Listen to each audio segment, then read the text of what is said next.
Bienvenidos y bienvenidas. En este documental queremos abrir una ventana hacia una realidad que muchas veces pasa desapercibida, como la pobreza impacta la educación y las vidas de quienes la enfrentan. A través de testimonios, datos y reflexiones exploraremos las barreras que existen, pero también las fortalezas y esperanzas que surgen en medio de las dificultades. Porque la educación no solo transforma vidas, sino también construye futuros. La educación es un pilar esencial para el desarrollo humano, social y económico, y constituye un derecho fundamental que define las oportunidades y el bienestar de las personas a lo largo de sus vidas. Es mucho más que la simple adquisición de conocimientos, representa un medio poderoso para transformar realidades, romper ciclos de pobreza que se perpetúan de generación en generación y construir sociedades más equitativas, cohesionadas y sostenibles. En el ámbito individual, la educación empodera a las personas al brindarles las herramientas necesarias para alcanzar sus metas, mejorar su calidad de vida y participar activamente en la construcción de comunidades más fuertes y resilientes. En un plano colectivo, es un motor insustituible para el progreso económico, el fortalecimiento de las instituciones democráticas y la promoción de valores como la igualdad, la justicia, la inclusión y la solidaridad. A pesar de su importancia reconocida globalmente y de ser un desarrollo universal respaldado por organizaciones como la ONU, millones de personas en todo el mundo siguen enfrentando barreras significativas que limitan o incluso impiden su acceso a una educación de calidad. Entre estas barreras, la pobreza se posiciona como uno de los factores más determinantes y devastadores. La relación entre la pobreza y la educación es bidireccional y compleja, formando un ciclo difícil de romper. Por un lado, la falta de recursos económicos limita severamente el acceso a materiales escolares, tecnología, transporte y, en muchos casos, incluso a la alimentación necesaria para sostener un desempeño académico adecuado. Por otro lado, la ausencia de la educación adecuada reduce las posibilidades de obtener empleos bien remunerados, perpetuando las condiciones de pobreza y desigualdad social. Las consecuencias de este ciclo son profundas y multidimensionales, impactando no solo los aspectos económicos, sino también los emocionales, psicológicos y sociales. Los estudiantes que crecen en condiciones de pobreza a menudo enfrentan desafíos que van más allá de la falta de recursos materiales.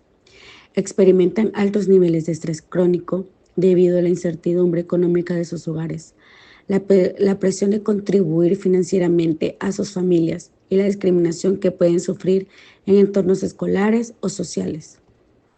Esta combinación de factores puede desmotivarlos, afectando su autoestima, su salud mental y su capacidad de soñar con un futuro mejor. En muchos casos se ven obligados a abandonar la escuela perpetuamente para priorizar el trabajo o el cuidado de sus familias, sacrificando su potencial académico y profesional. En comunidades marginadas, las implicaciones de la pobreza en la educación son aún más evidentes. Las familias que luchan diariamente por satisfacer necesidades básicas como alimentación, vivienda y salud a menudo no pueden dar prioridad a la educación, ya sea por falta de recursos, tiempo o apoyo. Esto no solo afecta el presente de los estudiantes, sino que también compromete sus posibilidades futuras de escapar de la pobreza y de contribuir positivamente a su comunidad. La desigualdad educativa resultante perpetúa disparidades económicas y sociales, impidiendo el desarrollo sostenible de las comunidades y las naciones. Es crucial comprender estas dinámicas para poder diseñar estrategias efectivas que garanticen un acceso equitativo al aprendizaje. Abordar las implicaciones de la pobreza en la educación no pueden limitarse a proporcionar recursos materiales, aunque estos sean indispensables. También es necesario crear entornos educativos inclusivos y de apoyo, donde los estudiantes, independientemente de su situación económica, puedan desarrollar todo su potencial. Esto implica la implementación de políticas públicas que reduzcan las barreras económicas, pero también el fomento de valores de empatía, respeto y equidad en las comunidades educativas. La educación no es solo una herramienta para el cambio, es una inversión en el futuro de las personas, las comunidades y las naciones. Garantizar que todos los niños, jóvenes y adultos tengan acceso a una educación de calidad es una responsabilidad compartida que requiere el compromiso de gobiernos, instituciones, organizaciones y la sociedad en general. Reflexionar sobre las profundas implicaciones de la pobreza en la educación nos permite imaginar y construir un sistema educativo más justo, transformador y accesible, donde las oportunidades no estén determinadas por las condiciones económicas, sino por el talento, el esfuerzo y los sueños de cada individuo. Solo así podremos avanzar hacia una sociedad más equitativa y próspera para todos. El rendimiento académico de los estudiantes se ve afectado por múltiples factores y la interacción entre ellos puede ser devastadora. Los estudiantes que enfrentan dificultades económicas a menudo tienen un rendimiento académico inferior debido a la falta de recursos y apoyo. Bueno, hola, ¿qué tal? ¿Tu nombre? ¿Me podrías decir? Denis. Denis. ¿Y qué edad tienes? Denis? 12. 12 años. ¿Y estás estudiando? Sí. ¿Qué grado estás estudiando? A quinto, pero como pasé a sexto. Ah, qué bárbaro. Quería saber si tú le estás ayudando a tu mamá aquí en el puesto. Sí, como salí de la escuela le ayudo. ¿Solo cuando salís de la escuela o Sí. en vacaciones, me imagino? Ajá, también y cuando salgo de la escuela. ¿Y le ayudas a veces a cuidar el puesto, me imagino? Sí, cuando ella va a mandar. Y también atendes a ¿Sí? las personas, sí. ¿Y solo ustedes son o también Sí, tenemos dos hermanos más. Dos Solo hermanos. dos hermanos. mayores o Uno pequeñitos? tiene 16 años y el otro tiene 18. ¿Y igual trabajan o estudian? Solo el grande ya salió de noveno, entonces está yendo a una beca de electricidad. ¿Y el otro? El otro no fue a la escuela, no sabe leer, no quiso, entonces anda trabajando, ya sabe manejar. Ah, ya. Sí, De Uber, me imagino. No, de haciendo viajes, pero Haciendo viajes. él no los hace, sino que como es menor, sino que anda con el jefe. Él le enseñó a manejar. Bueno, está bien. Gracias. Gracias. La malnutrición es un problema global que afecta a millones de niños en todo el mundo y a sus consecuencias se extienden más allá de la salud física. La relación entre malnutrición y rendimiento académico es clara y muy preocupante. Los niños que sufren desnutrición presentan retraso significativo en su desarrollo cognitivo. Esto se traduce en dificultades para aprender y retener información, lo que limita su capacidad para participar activamente en el aula. La alimentación inadecuada no solo compromete la salud física, sino que también afecta aspectos cruciales del aprendizaje como la concentración, la memoria y la capacidad de resolver problemas. El acceso a recursos educativos es fundamental para el éxito académico. Sin embargo, en muchas comunidades, especialmente en áreas de bajos recursos, las escuelas carecen de materiales didácticos adecuados, tecnologías y personal capacitado. Esta escasez crea una brecha significativa entre los estudiantes de diferentes contextos socioeconómicos y limita las oportunidades de aprendizaje afectivas.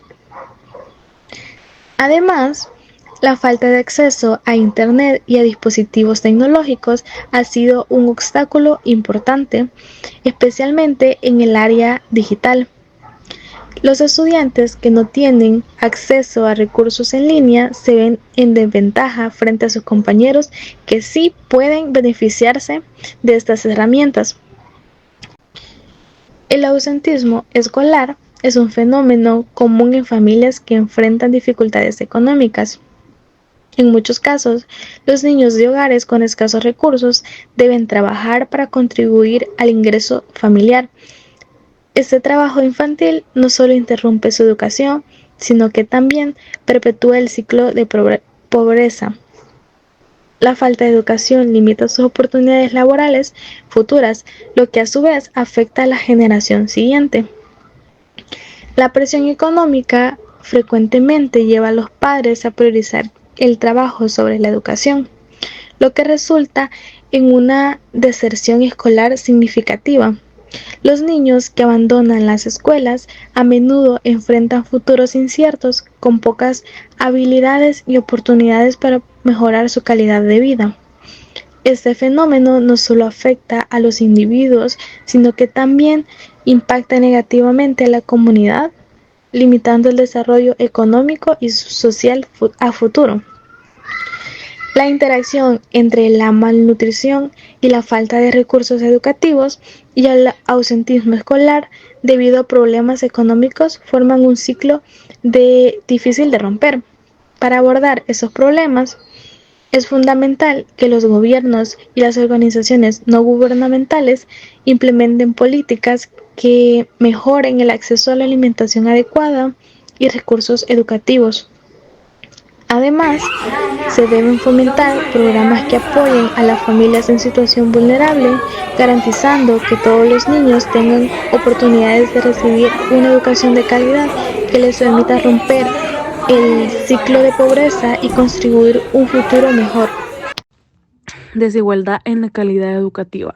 La calidad educativa no es uniforme en muchos países y las diferencias están marcadas principalmente por factores económicos, sociales y geográficos. Este fenómeno se observa claramente al comparar las escuelas ubicadas en comunidades de bajos ingresos con aquellas en áreas de mayores ingresos.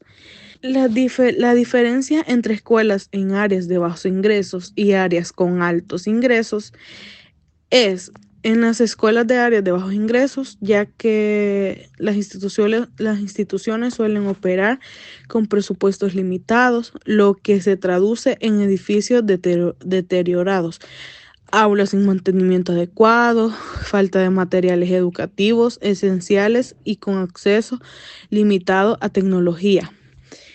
En muchas ocasiones los estudiantes no tienen libros de textos actualizados, acceso a internet o espacios adecuados para el aprendizaje como bibliotecas o laboratorios. Y en las escuelas en áreas de altos ingresos es contraste, ya que las escuelas de comunidades más acomodadas suelen tener instalaciones modernas, tecnología avanzada, laboratorios bien equipados y bibliotecas amplias. Este entorno fomenta un aprendizaje más enriquecedor y permite a los estudiantes explorar temas más allá del plan básico de estudio. El tamaño de las clases y atención personalizada. Las escuelas en comunidades con bajos ingresos tienden a tener aulas superpobladas con ratios altos de estudiantes por maestros.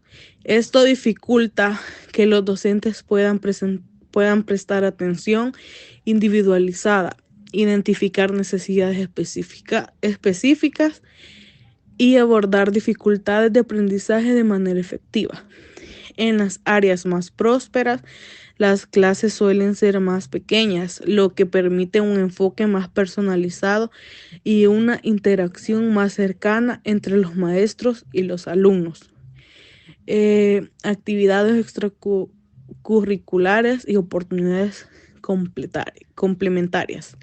En las escuelas de bajos ingresos, las actividades extracurriculares como deportes, música, artes o clubes académicos son limitadas debido a la falta de fondos. Estas actividades son cruciales para el desarrollo integral de los estudiantes, ya que fomentan habilidades sociales, creativas y de liderazgo.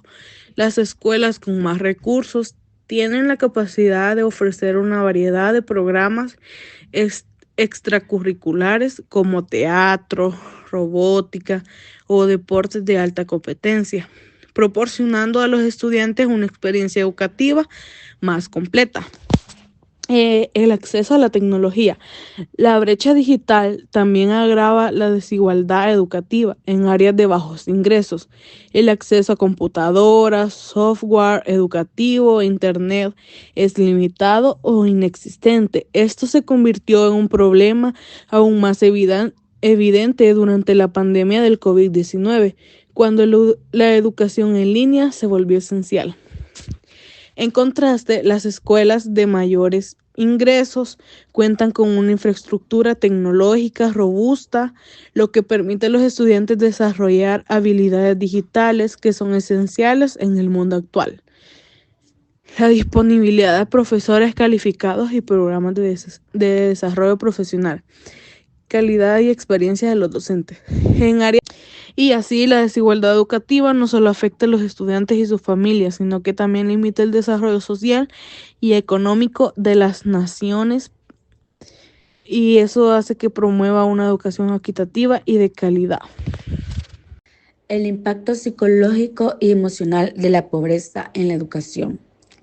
La pobreza afecta profundamente el desarrollo psicológico, emocional y educativo de las personas en todas las etapas de su vida.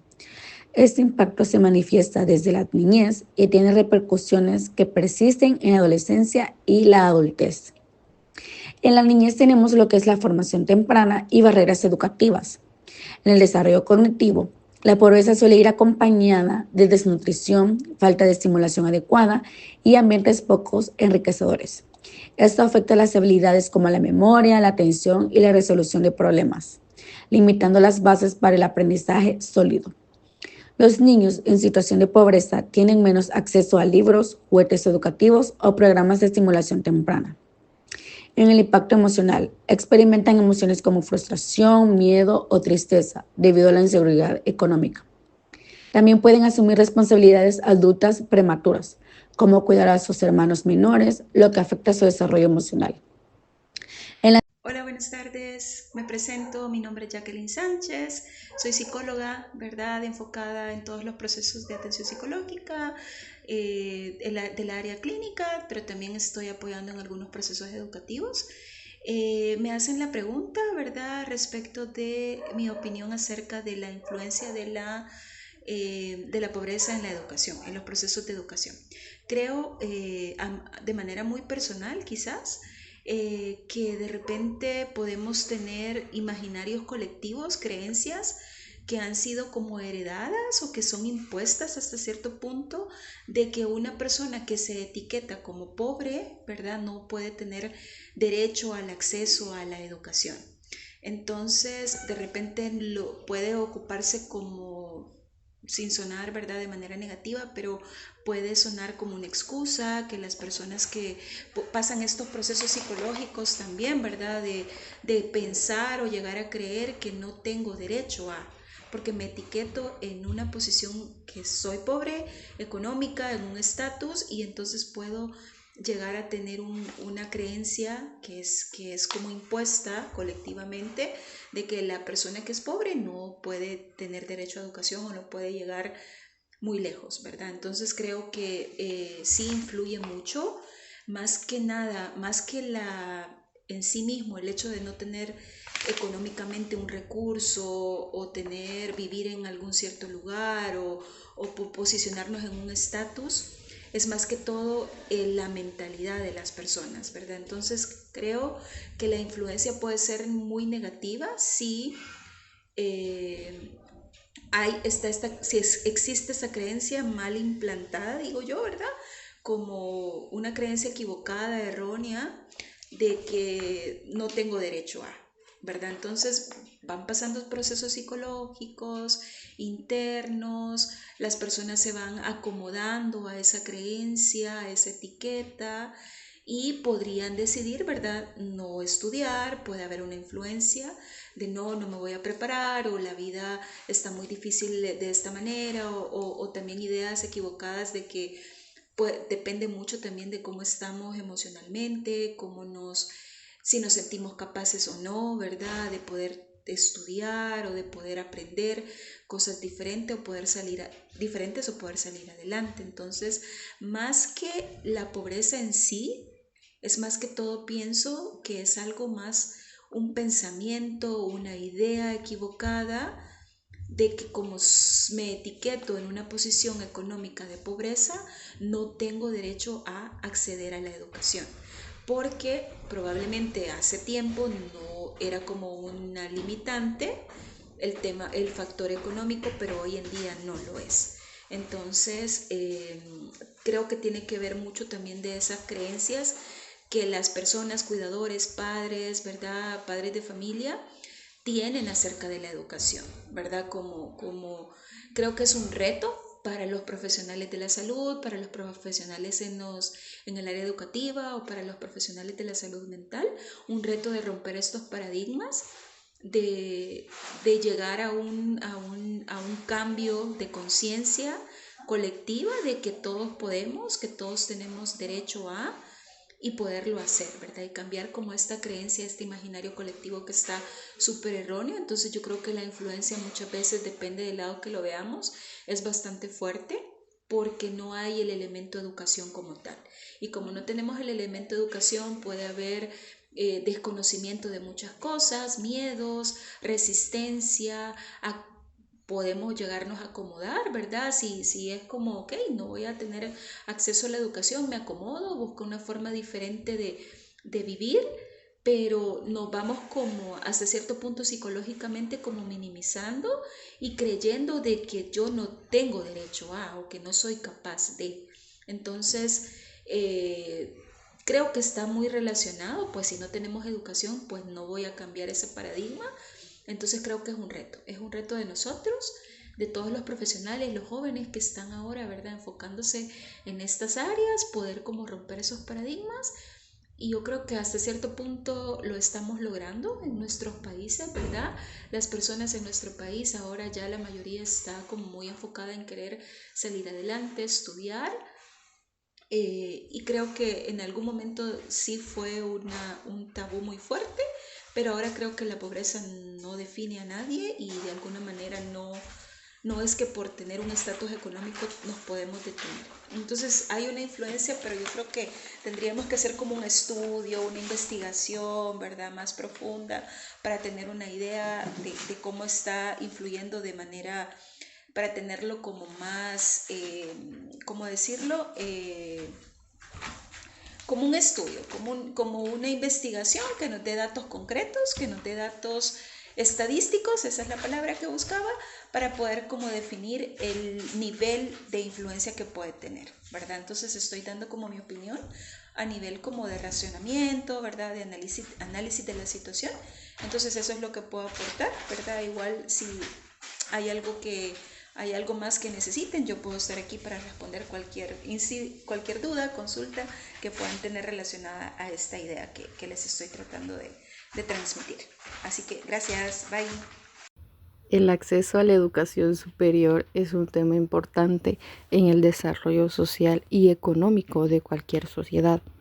Representa una oportunidad para mejorar la calidad de vida de las personas, ya sea para disminuir las desigualdades y fortalecer el progreso social. Sin embargo, hay diferentes factores que dificultan que muchas personas accedan a este nivel educativo. Estos desafíos, en su gran mayoría, pueden anular por completo los estudios de los individuos. Las barreras financieras para acceder a la universidad. Las barreras económicas son uno de los principales obstáculos para acceder a la educación superior. Los altos costos de matrícula en las universidades privadas suelen tener costos muy elevados que limitan la inscripción de estudiantes de bajos recursos. Incluso en las universidades públicas, los gastos administrativos y otras tarifas pueden representar un desafío financiero para las familias. Mi nombre es Bernie Yasmin Vallejos, tengo 36 años de edad, somos 8 hermanos, yo soy la hermana mayor. Mis papás son 2 personas que siempre han luchado por sacarnos adelante, a pesar de la pobreza en la que vivíamos. Ellos siempre se esforzaron por darnos lo mejor, que no nos faltara nada. Mi mamá como vendedora en el mercado central, mi papá como pescador y también albañil. Durante Mi educación básica y media, toda la realicé en un complejo público del cantón que pertenece a San Luis de Herradura, La Paz Centro. Cuando ingresé a la universidad, durante todo el primer año mis papás me apoyaron, ellos me ayudaron. Se me dificultó bastante porque nunca me había alejado de casa. Luego me pasaron ciertas cosas, las que no voy a mencionar.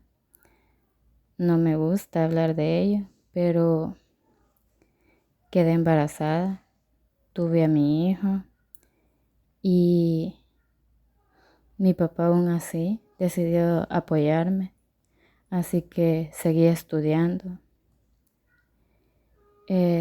Después de un tiempo, yo me fui a San Salvador, porque cuando tuve a mi hijo, me vine nuevamente aquí a la casa con ellos y viajaba desde el cantón hasta la universidad. Me tocaba irme como a la 1:30 con mi mamá, ya que a esa hora venía el carro por ella y a esa hora no había transporte y la única forma de llegar a la salida de la universidad era yéndome con ella. Así que a la 1:30 yo ya tenía que estar lista para viajar con ella desde aquí hasta San Salvador. Así estuve un buen tiempo. Después, cuando mi bebé ya estaba, ya no necesitaba tanto cuidado de mí, me fui a San Salvador. Allá me quedaba a dormir y regresaba los fines de semana a verlo, porque era mucho gasto desde aquí hasta allá y tenía que regresar al mediodía aquí nuevamente. Casi no tenía tiempo para descansar. Yo venía, hacía oficio, hacía mis tareas de la universidad. Mi hijo molestaba mucho. Llegaba muchas veces a las 12 de la noche estudiando, haciendo tareas. Así que era muy poco lo que descansaba. Así que después mi papá me dijo de que mejor me quedara allá, que igual me iba a seguir apoyando. Me fui para donde un tío. Luego recuerdo de que una tía que trabaja como contador independiente me dijo de que me fuera para donde ella y que le ayudara en su trabajo, que ella me iba a pagar y yo acepté. Así que comencé trabajando con ella en lo que es la contabilidad. Ella me pagaba por ayudarle, así que desde ahí comencé a pagar mis estudios, a no recibir tanto dinero de mis papás. Después comencé a trabajar de medio tiempo. Siempre seguí estudiando, viajando los fines de semana a ver a mi hijo. Y bueno, cuando ya comencé a trabajar de medio tiempo, siempre le seguía ayudando a mi tía. Ya era menos, pero siempre le seguía ayudando. Se me dificultaba más la universidad porque me quedaba menos tiempo para estudiar, para hacer tareas, para cumplir con todo lo que en la universidad nos dejaban. Mi dinero lo comencé ya a distribuir en lo necesario, entonces dejé de recibir ayuda de mis papás porque yo les dije que ya ganaba mi propio dinero y comencé a darles dinero para los gastos de mi hijo. Después de cierto tiempo ya tenía trabajo por tiempo completo, ya ganaba más y se me dificultaba cada vez más estudiar. Comencé llevando menos materias en la universidad porque sentía bastante difícil, no cumplía con todas las tareas, con todos los exámenes, estudiar. No tenía tiempo, entonces comencé a llevar menos materia. Igual, algunas cátedras eran bastante complicadas. Sí, recuerdo que con uno de ellos no logré aprobar la materia, la dejé. Así que me tocó repetirla. Eso fue atrasarme todavía un año más, aparte de que cada vez que no llevaba una materia de ese ciclo me iba atrasando. Al final la llevé con una ingeniero que, a pesar que me dijeron de que ella era más complicada, gracias a Dios con ella logré aprobar la materia y seguir adelante. Cuando mi hijo se me enfermaba me tocaba venirme y desde aquí viajaba. Se me dificultaba mucho por la distancia. Igual, ya cuando ya llevaba varios años en la universidad y sentía que no avanzaba, ya sentía que me estaba deprimiendo, quería dejar de estudiar, dedicarme solo a trabajar, ya me sentía agotada y al final seguí luchando por estudiar porque me puse a pensar de que yo como mamá iba a querer que mi hijo se superara. Y si yo le decía a mi hijo que tratara de seguir adelante, su excusa iba a ser que yo no lo hice. Y yo quería que mi hijo estuviera orgullosa de mí y que no me pusiera de excusa para evitar seguir adelante. Entonces seguí estudiando a pesar de que ya no sentía fuerza. Se me complicaba cada vez más el estudio, mis gastos ya eran más grandes. Después, cuando mi hijo tenía 7 años, nuevamente volví a salir embarazada. Tuve una niña. Igual las cosas se me dificultaban aún más, pero comencé a tener apoyos de mis hermanos también. Entonces, al nacer mi hija, yo sentí que la vida se me había facilitado aún más, a pesar de los problemas que tuve. Económicamente tenía más apoyo. Seguí, después de un año de tener a mi hija, seguí siendo madre soltera. Mi sueldo lo distribuía entre lo que debía aportar a la casa para los gastos de mis hijos, mis pasajes. Siempre dejaba un imprevisto para los gastos universitarios y lo de mi comida. Y si tenía ciertos gastos que eran mucho más necesarios, también dejaba la cantidad que necesitaba. Cuando en la universidad no me alcanzaba el dinero que había dejado para los gastos universitarios y los imprevistos, pues ni modo, me tocaba usar el dinero que había dispuesto para mi comida. Muchas veces me tocó desayunar solo con un pedazo de pan dulce. En el trabajo, gracias a Dios, mis jefes eran buenas personas y ellos me regalaban el almuerzo.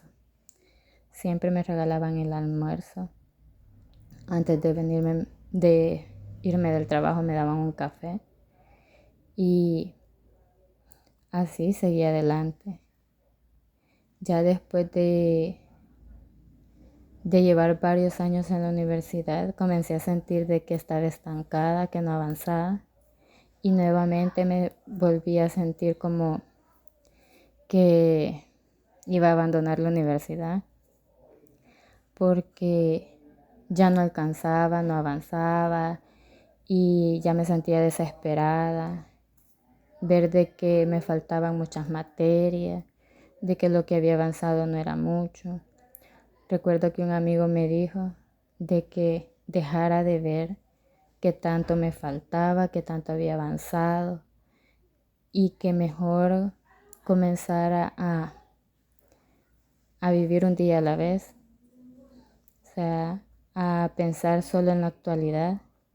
Y él me dijo, no te desesperes, no te desanimes, seguí adelante, no veas lo que te falta ni lo que has progresado, solo seguí y seguí, solo ir haciendo lo que necesitas cada año y no andes viendo que tanto avanzas. Pues decidí comenzar a tener clases las 2 primeras horas de la mañana y las 2 últimas de la noche. Anteriormente solo hacía 2 materias en la mañana o fueran 2 en la noche. Entonces comencé a llevar 2 materias en la mañana y 2 en la noche. También recuerdo que alguien me dijo de que eso era quererme matar, que él lo había intentado y no lo había logrado, porque era muy matado trabajar y estudiar. Entonces, y más yo siendo madre soltera, pero decidí hacer eso y lo hice. Comencé a llevar 2 materias en la mañana, 2 en la noche. A las 6, 5 o 10 minutos antes de las 6 de la mañana ya estaba en la universidad, porque a las 6 tenía la primera clase. Solo recibía las 2 clases y me iba corriendo al trabajo. Trabajaba en Santa Tecla. Gracias a Dios mis jefes, a pesar de que llegaba tarde y salía temprano, ellos me apoyaban, no me decían nada. Y siempre seguí trabajando con ellos. Ellos me siguieron apoyando. Y no importaba si yo llegaba 9, 9:30. Algunas veces que habían complicaciones llegaba a las 10 de la mañana. Y ellos me recibían. No me regañaban, ni me llamaban la atención, ni se quejaban. Ellos siempre me recibían. Claro, yo me esforzaba más el tiempo que estaba ahí, trataba de sacar todo lo que tenía que hacer en el día. A las 4:30 yo salía del trabajo, o 15 a las 5, para la universidad nuevamente. Salía de la universidad a las 8 de la noche, ya para la casa de mi tía con la que trabajaba. Muchas veces me sentía muy agotada. Siempre que podía, trataba de ayudarle a mi tía, aunque después de un largo tiempo yo ya no sentía ánimos de seguir. Algunas veces no le ayudaba según era mi cansancio. Ya me sentía enferma. Después de un año que cursé trabajando en el día y recibiendo clases en las primeras 2 horas y las últimas, viajando los fines de semana a mi casa a ver a mis hijas. Llegó a un punto que estaba tan cansada y me sentía tan enferma que había fines de semana que optaba por no venir a ver a mis hijos porque ya no aguantaba. Pero al final, gracias a Dios, seguí. Ya casi en los últimos ciclos, nuevamente Me volví a desesperar. Ya no sentía ánimo, ya no sentía fuerza. Cuando llovía mucho, yo sentía que me enfermaba, me daban calenturas, me dolía todo el cuerpo. Y recuerdo que salía del trabajo para la universidad y en el camino siempre yo decía, ay no, ya no voy a estudiar, me voy a salir, yo no voy a ir a clase, yo ya no aguanto, me siento enferma. Y hasta yo solita me decía, por fin, yo sola me pago el estudio, nadie me lo está pagando. Pero al mismo tiempo yo sola me motivaba y me decía, ve, pero si me cuesta ganar el dinero, tengo que seguir adelante a pesar de cómo me siente. Y bueno, eso era de todas las veces cuando me sentía enferma, agotada y no sentía ánimos, pero ni de ir a recibir las clases a la universidad. Al final siempre llegaba a la universidad. En las madrugadas yo despertaba y yo no sentía fuerza de levantarme. Ya, ya me faltaba prácticamente, estaba cursando 4 materias y me faltaba un ciclo más, me faltaban 4 materias más. Y un amigo siempre me decía, no hombre, ya casi salís, seguí. Y habían ocasiones en las que de verdad no podía levantarme ni de la cama. Y yo decía, no, hoy no voy a ir a clase. Yo no aguanto, yo no puedo levantarme, me duele todo el cuerpo, me siento bien mal, no puedo abrir los ojos. Y justo él me llamaba o me escribía, vas a ir a la universidad. Y yo le decía, no, yo no me puedo levantar. Recuerdo de que él me decía, no te preocupes, dormí 1 hora más y yo voy a recibir la clase. Éramos compañeros de clase de las 2 materias de la mañana. En la tarde no. Entonces, cuando a mí me pasaba eso, que no sentía fuerza de asistir a las primeras clases, él me cubría y él firmaba por mí. En algunas ocasiones entregó tareas por mí también. Y igual, él me ayudaba con los folletos, si había que comprar, él me los compraba. Porque llegó en un punto que hasta el teléfono se me arruinó. Y mis gastos no me permitían comprarme otro. No podía grabar, no podía tomar fotos, solo recibir llamadas, enviar y recibir WhatsApp. Entonces yo le decía a él, me pasa sus fotos. Entonces como que él se dio cuenta de que estaba un poco mal económicamente. Él me comenzó a ayudar sin decirme nada. De repente me decía, mire, ya se lo compré, no lo compre. Entonces para mí eso fue una gran ayuda. Actualmente todavía tengo comunicación con él. Seguimos siendo amigos. Y bueno, en ese estilo seguí adelante. Pasando de todo. Soy de las personas que si veo a alguien en la universidad, tal vez que tiene hambre y no aguanta, rápido me doy cuenta, yo le ofrezco mi ayuda, porque yo pasé por eso. Muchas veces me tocó aguantar hambre. Me cayeron grandes tormentas, porque si esperaba que se pasara el agua, el bus me dejaba. Y si el bus me dejaba, ¿cómo regresaba? Vivía ahí por Jardines del Boulevard, en Crediza. Entonces, sí o sí, tenía que abordar el bus. Así que aunque estuviera lloviendo muy fuerte, yo salía de clase. Siempre, casi siempre, la mayoría de veces andaba sombría, pero eso no lo cubría a uno mucho. Entonces yo me mojaba. Ya era seguro de que no iba a ser la única mojada. Siempre hacía lo mismo. al final, gracias a Dios, logré egresar de la universidad y comenzamos a trabajar con lo del trabajo de graduación. Y bueno,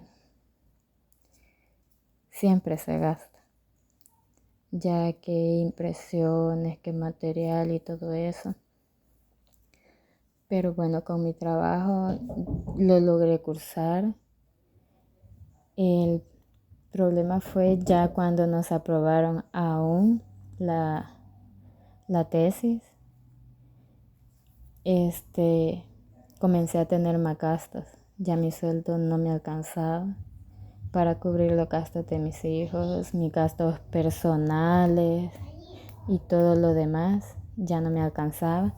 Entonces, uno de mis hermanos me comenzó a ayudar económicamente. Cubrió la mayor parte de mi gasto durante la graduación. Y gracias a Dios me gradué. En mayo del 2021 yo recibí mi título como licenciada en Administración de Empresa. A pesar de todas las adversidades, lo logré. Y para mí fue una gran felicidad, porque eso significaba que si yo lo logré, puedo tener la esperanza de que mis hijos también lo logren. Entonces yo les digo a ellos, si yo lo hice, lo que una madre o los padres quieren es que nuestros hijos nos superen. Y bueno, yo eso espero de ellos, de que sigan adelante, que estudien, que no digan que no pueden, porque si yo lo logré, ellos lo pueden lograr. Bueno, principalmente el rol de la comunidad y las políticas gubernamentales.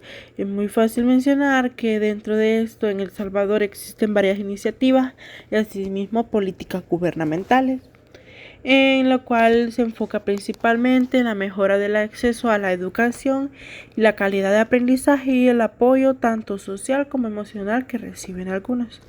Las iniciativas incluyen las becas y apoyos escolares, desde los programas de becas de Fundación del Salvador del Mundo, que es la fundación que ofrece becas a jóvenes de escasos recursos para que puedan continuar con sus estudios, tanto a nivel académico, nivel medio y nivel universitario.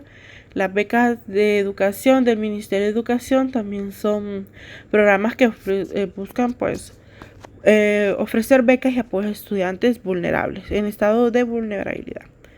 Especialmente cuando estos viven en zonas rurales y comunidades marginadas. Las escuelas comunitarias y programas de tutoría, pues principalmente existen varias organizaciones y colectivos que establecen escuelas y centros de apoyo en comunidades rurales. Las escuelas populares principalmente, que son creadas por las comunidades organizadas y grupos voluntarios, y los programas de tutoría comunitarias, en cual se brindan como clases de refuerzo gratuitos para estudiantes que no pueden acceder a clases gratuitas. Los proyectos de acceso a tecnología y conectividad, desde la iniciativa de donación de computadoras, que esos proyectos podemos mencionar a la Fundación Lumen, que recoge las computadoras usadas y las repara para entregarlas a estudiantes que no tienen acceso a dispositivos para el estudio.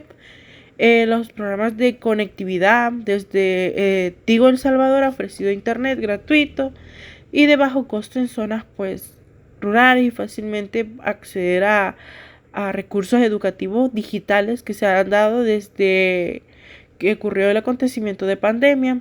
La red de apoyo social y emocional es parte también que busca el bienestar emocional de los estudiantes, pues es la clave para su rendimiento académico. Y algunas organizaciones apoyan psicológico, emocional y social a los jóvenes más vulnerables. Podemos mencionar la Fundación POMA, que brinda el apoyo a los jóvenes a través de programas tanto de orientación y desarrollo personal, para superar pues las barreras emocionales y sociales que pueden afectar su rendimiento académico. También están los programas de voluntariado, que muchas organizaciones cuentan con redes de voluntarios que trabajan directamente con los estudiantes para apoyar en sus tareas escolares. Los proyectos de formación de habilidades y desarrollo integral podemos encontrar los proyectos de capacitación técnica, que principalmente la Fundación Empresarial para la Acción Social, Fundemas, ofrece la formación técnica a los jóvenes, pues en áreas principales en tecnología y en mecánica o en otras áreas que demande el mercado laboral, que pues da mayor auge a oportunidades para que pueda integrarse al trabajo. Los programas de emprendimiento juvenil, pues hay varias organizaciones que apoyan a los jóvenes de bajos recursos en el desarrollo para sus propios emprendimientos. Las redes de apoyo en el ámbito rural, podemos llamar la red de escuelas rurales, que existe la iniciativa de comunidades rurales que se organizan para crear escuelas.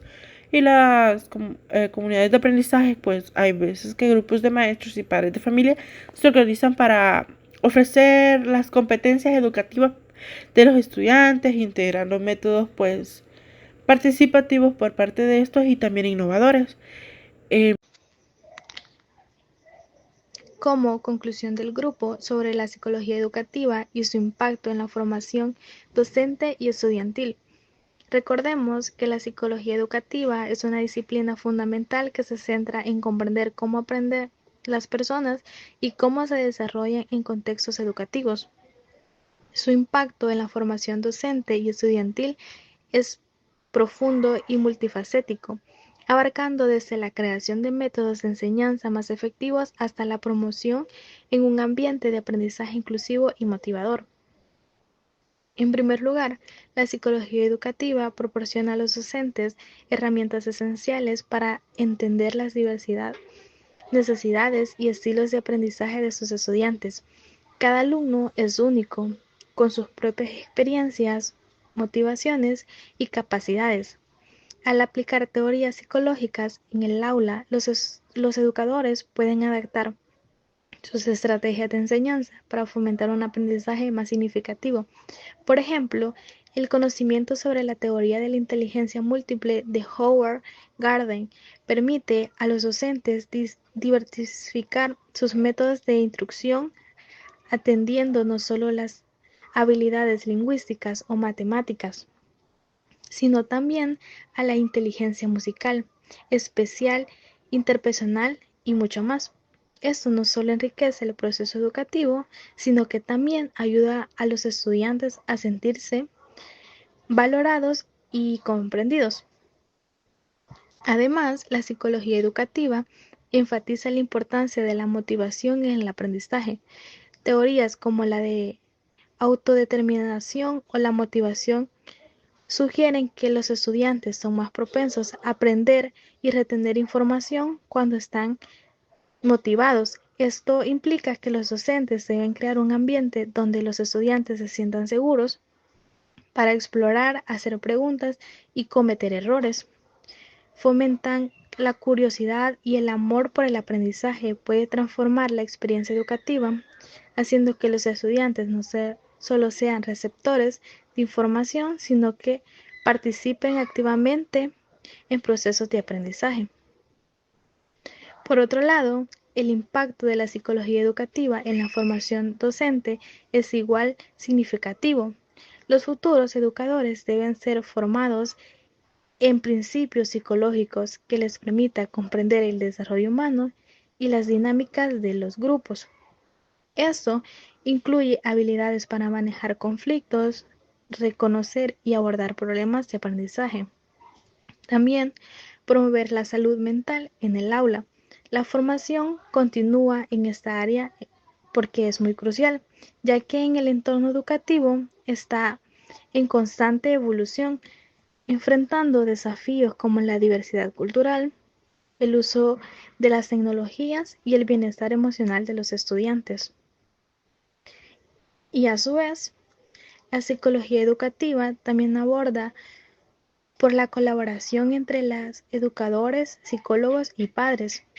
Esta colaboración es esencial para crear un sistema de apoyo integral que beneficie a los estudiantes. Cuando los padres están involucrados en los procesos educativos y los estudiantes trabajan juntos, especifican en la psicología. Se generan sinergias que pueden mejorar el rendimiento académico y el bienestar emocional de los estudiantes. Finalmente, es esencial reconocer que la psicología educativa no solo afecta a los estudiantes y docentes, sino que también tiene un impacto en la sociedad y en conjunto. Una educación que toma en cuenta el desarrollo psicológico de los individuos contribuye a la formación de ciudadanos más competentes, empáticos y críticos.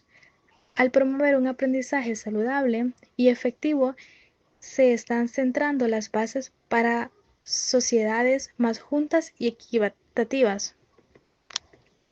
Finalmente, es fundamental que tanto docentes como estudiantes se comprometan con un aprendizaje constante, la reflexión crítica sobre las prácticas educativas y apertura al cambio son esenciales para avanzar en la mejora continua del sistema educativo. No solo así podemos garantizar que la educación compleja es verdadera para formar ciudadanos competentes, responsables y empáticos, capaces de contribuir positivamente a la sociedad. Sin embargo, es crucial reconocer que factores externos como la pobreza pueden tener un impacto significativo en la escolaridad. La falta de recursos económicos no solo limita el acceso a material educativo, sino que también afecta la motivación y el bienestar emocional de los estudiantes. Cuando los hogares se enfrentan dificultades económicas, los niños pueden experimentar estrés y ansiedad, lo que a su vez repercute en el rendimiento académico y en su capacidad para participar plenamente en la vida escolar.